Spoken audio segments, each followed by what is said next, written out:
I just want to take a minute and talk about how I deal with hawks with purple martins. Right now, I've got a red-tailed hawk at the back of the yard.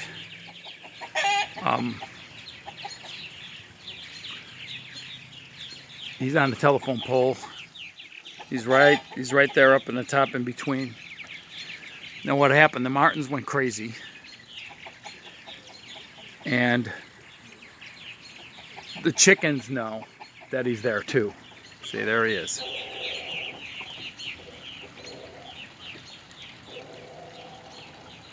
So what happens, and look at the pigeons. Look how they're all looking in that direction. They saw him. They know he's there. Now here's the thing. I've got chickens, I've got pigeons, and I got purple martins. The purple martins are priority.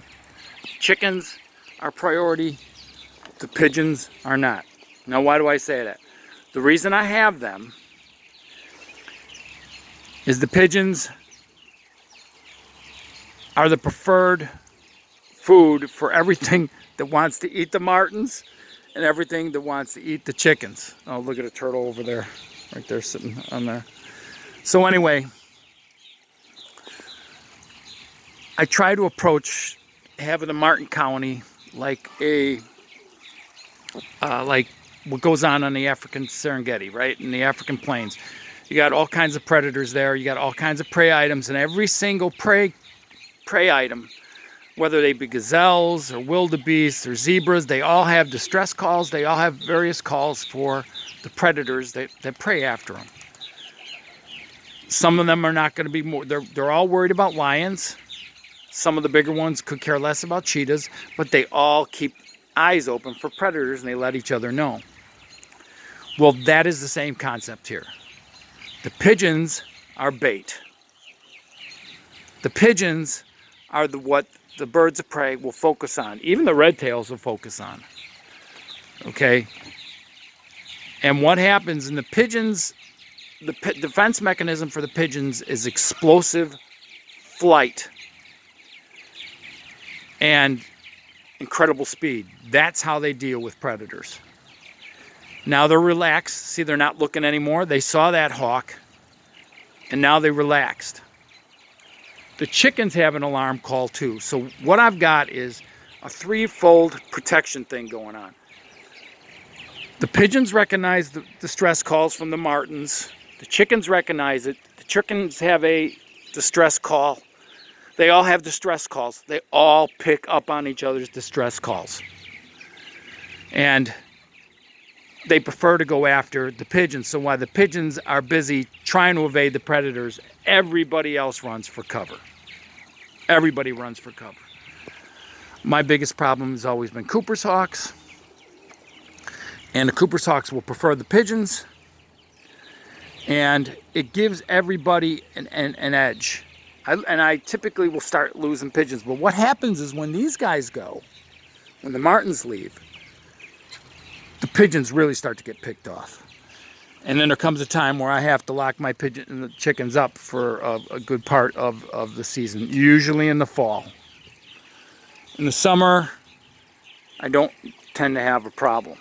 But that's how I approach protecting my martins from birds of prey. And I don't have any cages on there, because you know what, in the end, none of that stuff really matters. Those birds of prey will catch them whether there's a cage around the house or not.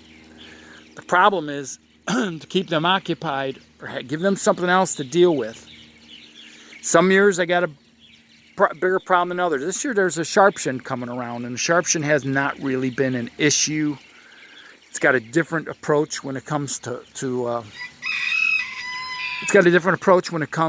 preying on the martins. It's completely different than the Cooper's hawk.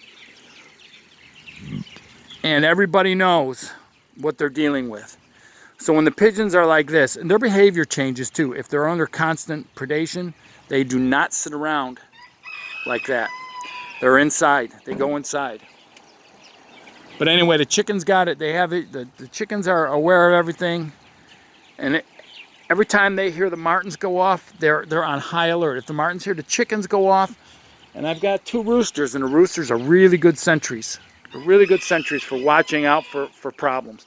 But one of the problems is these pine trees here, Cooper's hawks will come in low on the other side of the house, and they will go in that tree, and they'll go in there, float around in there like a cat, stalking prey. The chickens are really, really good at spotting that. They're real good at spotting that when they see movement in the trees, and they'll send out the alarm call, and everybody is on alert. And particularly because I've got hens with babies running around, the babies are the prime target. So the chickens are really, really good. Last year, I had a Cooper's hawk come after a hen with young ones. She attacked the Cooper's hawk, and the roosters got him. The roosters got the Cooper's hawk, and I never saw the Cooper's hawk again. And I don't know if you ever had an experience with roosters. Roosters could do a lot of damage. They could do a lot of damage. So there's the sparrow trap that's constantly catching sparrows, so we're good with that. So anyway, that's how I deal with this. My concept is really simple. These birds have a distress call. The pigeons have they don't have a distress call, but they definitely have a panic flight, and you recognize it right away. They launch as a unit, and the sound of their wings will tell you right away what's going on. They know what's going on. The chickens pick up on it. Everybody works in synchronicity. It's all a symbiotic relationship. Things get a little more difficult when the martins leave, to be quite honest with you. But that's what I've been doing for the past, well, at least 4 years since I've had chickens. But I've had the pigeons for a lot more. But that's basically kind of how it goes. But not everybody can do what I can do. Not everybody can get a yard full of pigeons and chickens and do all this stuff and look at them eating a bunch of half-rotten peaches. So, but that is my idea, is to just kind of have this this African savanna idea concept here, where everybody is keeping their eyes open for predators, and everybody picks up on the distress behavior and the alarm calls of each other for the mutual benefit of everybody else.